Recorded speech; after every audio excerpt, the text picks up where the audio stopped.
Esse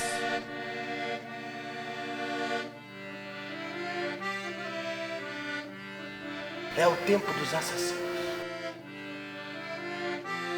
Eu sou Paulina Nolix e eu sou professora na Escola de Teatro Popular da Terreira da Tribo e trabalho com a área de teoria e história do teatro. Então é uma disciplina assim, que eu tenho muito carinho por ela, porque a gente criou com a intenção de ela dar suporte estrutural aos trabalhos de teatro, que serão desenvolvidos, né, ao longo do processo e depois. As pessoas que entram, elas entram com formações muito diferentes e com referências muito diferentes. Então essa é uma disciplina extremamente delicada, porque a gente tem que fazer com que, de alguma maneira, todos compreendam e todos acabem se deixando mobilizar por textos dramáticos que, bem ou mal, muitas vezes estão muito longe da experiência individual ou mesmo do gosto individual, né? A gente começa quando o teatro ocidental começa, ou seja, Atenas, século V, período clássico, com os chamados gêneros puros, tragédia e comédia. O meu mestrado, meu doutorado é feito em tragédia. Então, eu tenho muita familiaridade e uma paixão específica, né? Gosto, me divirto, me alegro lendo tragédia.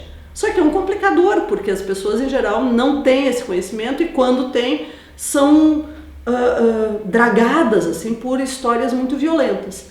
Então a gente, enfim, tem um processo delicado no início de trabalhar mitologia, de trabalhar de onde surge, né, essa ideia da representação dramática, antes propriamente de entrar aos textos. Mas quando a gente entra aos textos, bom, aí a gente trabalha com seminários, né, em geral é uma disciplina assim, que ela oscila entre aulas expositivas dialogadas e seminários onde há leitura das peças. Tá? Então, ao longo de um ano, pessoas, mesmo que nunca tenham lido teatro, acabam saindo da disciplina com a leitura de pelo menos umas 10 peças de teatro. Tá? Além disso, a gente acaba trabalhando com os autores que são teóricos, né, ao longo do processo histórico. Então, é uma disciplina histórica, tá? Ela vai indo cronologicamente, a gente começa lá nos gregos e depois vai indo. Idade Média, um teatro que ele é mais oralizado, então nós perdemos o texto teatral por vários séculos, mas não é que o teatro tenha deixado de existir, ele continua. Aí, na comédia dell'arte, o Renascimento como um todo, assim como esse desabrochar novamente dessas ideias antigas, né, dos mitos. Depois, quer dizer, esse período mais moralizante do teatro, vamos dizer assim, o teatro francês, Racine, né? E vamos indo, né? Quando a gente chega ao século XIX é outro grande momento do teatro, para tudo novamente.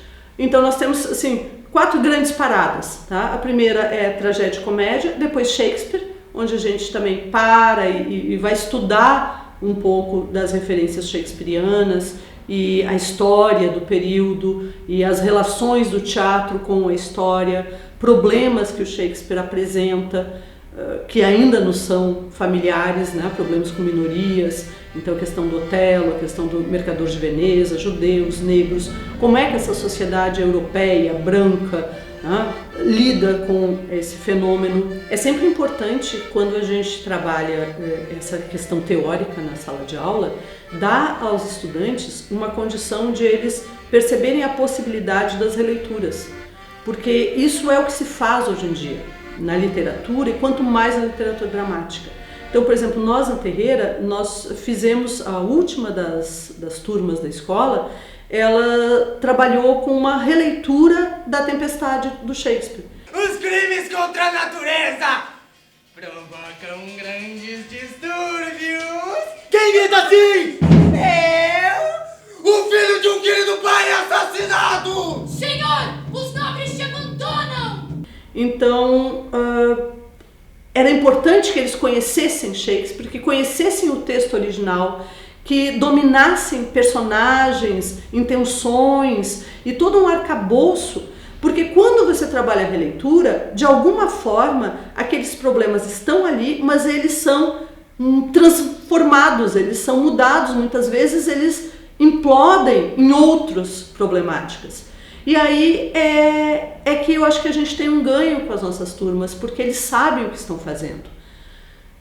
A ideia é prepará-los para então poder dialogar com os textos, para poder olhar esse texto novo, esse texto que confere uma vitalidade diversa, né, à ideia antiga, ao problema antigo shakespeariano, e eles poderem se apropriar então com vibração, com força, e saberem o que estão fazendo ali e por que estão fazendo aquilo.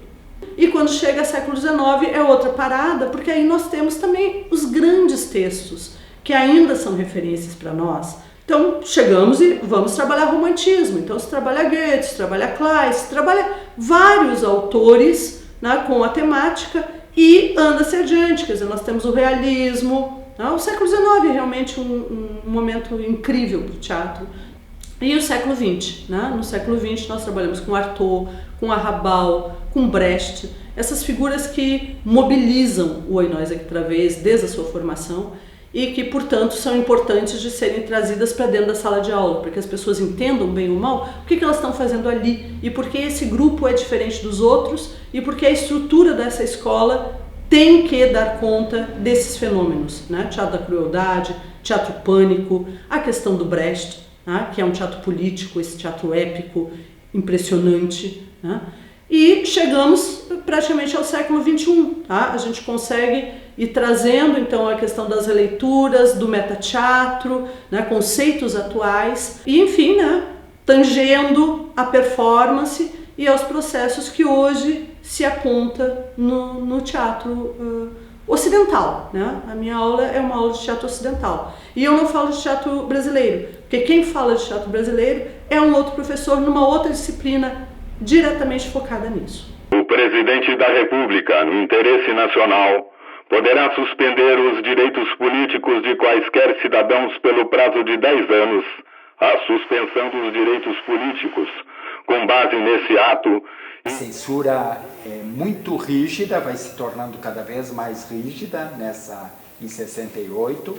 O próprio presidente da República, né, o ditador Costa e Silva, vai para a televisão, proíbe uma peça de teatro. A censura proibiu, o governo entregou o desenho.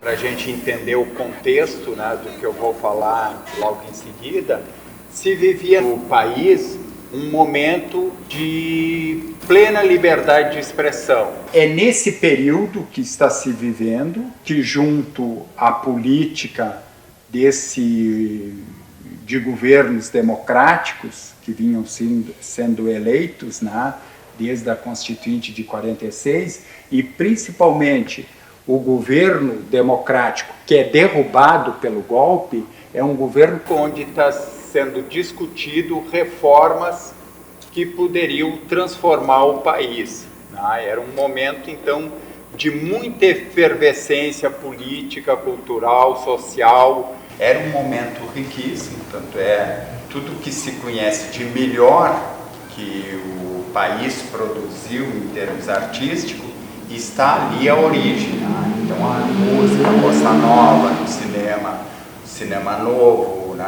Os diretores como Glauber Rocha, e no teatro é o momento onde o teatro de arena, que era do início da década de 50, dá o seu grande salto. Alguns atores do teatro de arena pensam numa estratégia de como as artes se comunicarem com a maior parte da população. Essa população que está marginalizada das atividades artísticas.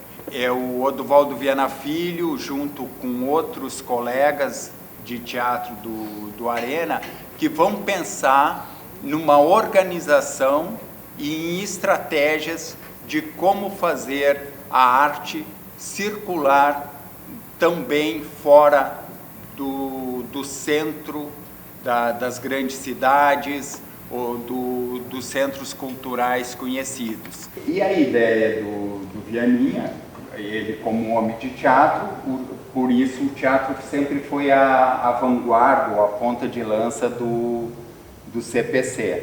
E eles precisavam, para ter existir a ideia e para ter uma abrangência maior, chegar a toda parte e chegar em todos os estados do país, essa ideia tinha que ter como base uma organização de massa, uma organização que tivesse articulado em diversas cidades, nos diversos estados do Brasil. E por isso o CPC se uniu, essa proposta de trabalho se uniu à União Nacional dos Estudantes. Assim que acontece o golpe, no dia 1º de abril, uma das primeiras ações repressivas é o incêndio da sede da União Nacional dos Estudantes. Isso como um símbolo do que é censura, do que é a polícia, do que é o exército, os militares e a perseguição que ia acontecer daí para frente. Passa o batalhão, pim, pim, pom. Eu sou o soldadinho que toca o tambor. Passa o batalhão.